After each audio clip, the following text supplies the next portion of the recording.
Un dels problemes que s'ha vist clarament en el Fiat Joventut és la qüestió mental. La penya és dèbil psicològicament i s'enfonsa amb massa facilitat. Eulis Baez, un dels referents de l'equip, ho explica de forma clara. Cuando las cosas no te van bien a la ofensiva y después encima vas en defensa y te castigan, pues cuesta más, hay que ser más fuerte mentalmente en ese sentido.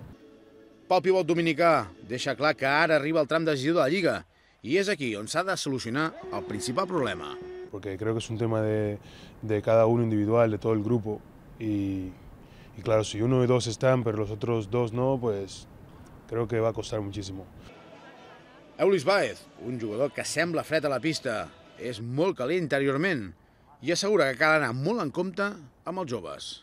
Mentalmente no creo que estamos en una situación como para que yo me cabree y le diga dos cosas a un compañero para que saque fuerzas. Creo que ahora mismo la situación está muy delicada para eso. Creo que mentalmente tenemos que mejorar y bueno, es algo que hay que trabajarlo día a día. No se aprende de la noche a la mañana.